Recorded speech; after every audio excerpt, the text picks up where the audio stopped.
माननीय अध्यक्ष महोदय, आज सदन में प्रस्तुत नारी शक्ति से जुड़े तीनों विधेयक देश की महिलाओं को सशक्त बनाने की दिशा में एक सकारात्मक और स्वागत योग्य कदम है। मैं इन विधेयकों के मूल उद्देश्य का समर्थन करता हूं। माननीय अध्यक्ष महोदय, मैं डिलिमिटेशन के विरोधी नहीं हूं, पर कुछ बुनियादी सवाल है। क्या सिर्फ सांसदों की संख्या बढ़ाने से बेरोजगारी, महंगाई और भूखमरी जैसी हजारों समस्या क्या खत्म हो जाएगी? जवाब है नहीं। ये सीटों का विस्तार है, समाधान का नहीं। आज जब जनसंख्या के हिसाब से लोगों की सुविधाएं बढ़ाने की जगह हम सांसदों की सीट बढ़ाने की बात कर रहे हैं, हमें सांसदों की सीट से ज्यादा देश के नागरिकों की सुविधाओं को बढ़ाने की बात करनी चाहिए, क्योंकि जब तक आम नागरिक का जीवन स्तर नहीं सुधरेगा तब तक केवल प्रतिनिधियों की संख्या बढ़ाने से कोई वास्तविक परिवर्तन नहीं आएगा। यदि हम केवल जनसंख्या को ही मापदंड बनाकर सांसद बढ़ाते रहे तो हर दशक में सांसदों की संख्या बढ़ानी पड़ेगी। इससे अच्छा तो यही होता, जितनी संख्या में अभी सांसद हैं उनको ही सशक्त किया जाता तो शायद बेहतर होता। सीटें बढ़ा देने से केवल प्रतिनिधित्व प्राप्त होगा, समस्या का समाधान नहीं, बल्कि देश पर आर्थिक बोझ बढ़ाया जाएगा, क्योंकि जितने सांसद इतनी सैलरी, फ्री की हवाई सफर, ट्रेन की मुसाफिरी, घर बंगले सहित की लग्जरी, विविध प्रकार की सुविधाएं, साथ ही सांसद न रहने पर पेंशन, सरकारी कर्मचारी हो या यहाँ तक कि देश की सरहद की सुरक्षा करने वाले सैनिकों को पेंशन मिले ना मिले, हम सांसदों को तो पेंशन भी मिलेगी। इसलिए मेरा मानना है सीट बढ़ाने से मुझे लगता है आम जनता को फायदा कम, नुकसान ज्यादा होगा, क्योंकि ये खर्च की भरपाई तो आम आदमी ही करेगा, जिससे आम आदमी की थाली, जेब और रोजगार पर इसका सीधा असर होगा। महोदय जी, जहां तक महिलाओं के आरक्षण की बात है तो उनके साथ छलावा बंद किया जाए, बिना झुनझुना पकड़ाए, बिना लॉलीपॉप दिए, उन्हें बिना देरी के तुरंत आज ही नक्की कर आरक्षण लागू किया जाए। महोदय जी, नारी कभी सामान्य नहीं होती। यह वह शक्ति है जो झांसी की रानी और जलकारी बाई बनकर अंग्रेजों के साम्राज्य हिला देती है। वो महाकाली बनकर अन्याय का अंत कर देती है तो सावित्री बनकर यमराज से अपने पति सत्यवान के प्राण वापस ले आती है। तो आज के युग में भी हमारी बेटियों, बहनें और माताएं हर क्षेत्र में अपनी प्रतिभा और पराक्रम का इतिहास रच रही है। महोदय जी, हमने सावित्रीबाई फुले, टेसी थॉमस, पीवी सिंधु, सरोजिनी नायडू, मदर टेरेसा जैसी अनेकों नारी शक्ति को देखा है।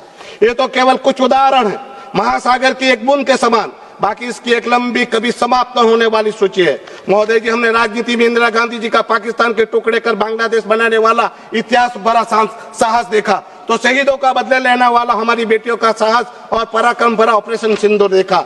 महोदय जी, हम नारी को हर क्षेत्र में अपनी योग्यता से इतिहास रचते हुए देखा है। महोदय जी, शिक्षा, विज्ञान, खेलकूद, प्रशासन, सेना हो, यहाँ तक कि हमारी महामहिम द्रौपदी मुर्मू जी के रूप में सफल माननीय राष्ट्रपति बनकर नारी ने राष्ट्र को गौरवान्वित किया है। भारत के इतिहास का हर अध्याय गवाह है, हर क्षेत्र में, हर दौर में महिलाओं ने अपने साहस, धैर्य और वीरता से अपने आप को साबित किया है कि वह किसी से कम नहीं।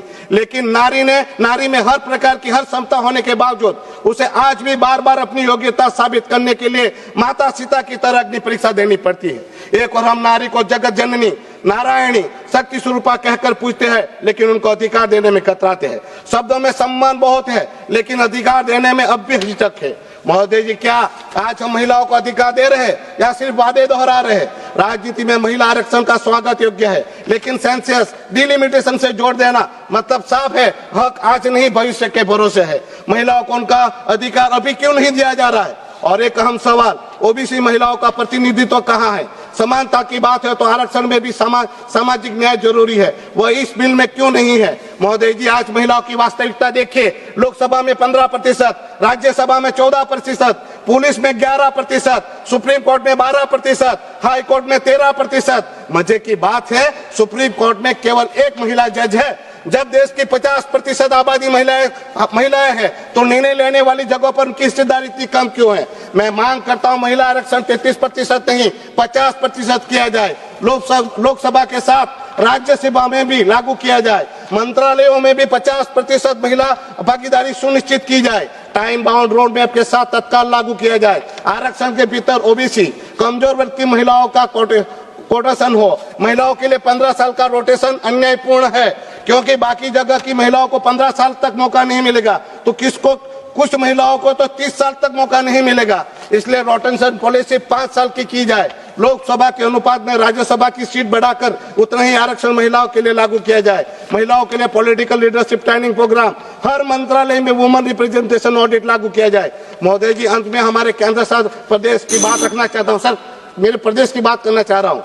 महोदय जी, हम छोटे केंद्र शासित प्रदेशों की स्थिति चिंताजनक है। हमारे पास ना विधानसभा है, ना पर्याप्त प्रतिनिधित्व, न नीति निर्माण में बराबरी की भागीदारी। क्या यूटीज के लिए यूटीज ये देश की हिस्सा नहीं है? क्या हमारी आवाज का मूल्य नहीं है? जरूरी है नहीं कि कितने लोगों को प्रतिनिधित्व मिला, जरूरी यह है लोकतांत्रिक प्रणाली में हर नागरिक को समान प्रतिनिधित्व मिलना चाहिए। इसलिए मैं छोटे केंद्र शासित प्रदेश को लोकतंत्र के मुख्य प्रवाह में लाया जाना चाहिए, जो हमारे लोगों को लोकतांत्रिक का अधिकार भी है। महोदय जी, मैं आपके माध्यम से संघ प्रदेश के लिए कुछ ठोस और निर्णायक मांग रखना चाहता हूं।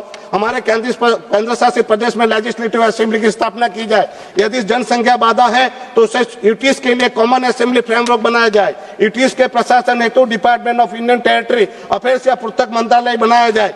सभी मंत्रालयों के एक प्रभावी क्रियान्वयन के लिए यूटी कोऑर्डिनेशन सेल स्थापित किया जाए। प्रत्येक महिला मंत्रालय में यूटीज के लिए डेडिकेटेड नोडल ऑफिसर नियुक्त किया जाए। फंड निर्माण के लिए प्रगति के लिए पब्लिक मॉनिटरिंग सिस्टम लागू किया जाए। राज्यसभा में यूटीज को प्रतिनिधित्व दिया जाए। यूटीज के लिए विशेष वित्तीय पैकेज और निश्चित बजट कोटा तय किया जाए। स्थानीय भर्ती लोकल एम्प्लॉयमेंट पॉलिसी की प्राथमिकता दी जाए। यूटी सिविल सर्विस कैडर बनाया जाए ताकि प्रशासन जिम्मेदार रहे। महोदय जी, जब उत्तर पूर्व के लिए अलग मंत्रालय बन सकता है तो हम यूटी के लिए क्यों नहीं, तो संघ प्रदेश के लिए समर्पित तंत्र क्यों नहीं बनाया जा रहा? अब समय आ गया है कि यूटी को प्रशासनिक क्षेत्र नहीं बल्कि समान अधिकार और पूर्ण लोकतांत्रिक भागीदारी वाले क्षेत्र के रूप में देखा जाए। सब क्यों कदम है। 5 सेकंड। मैं सरकार से आखिरी मांग करता हूं, अपनी मांग रखते हुए अपनी बात समाप्त करना चाहता हूं कि लोकतंत्र की रक्षा की जाए। हमारे जैसे छोटे प्रदेश का भी हक और अधिकार की रक्षा करते हुए हमें भी समान अवसर दिए जाए। जय हिंद, जय भारत। मुझे बोलने के लिए अवसर दिया उसके लिए आपका धन्यवाद।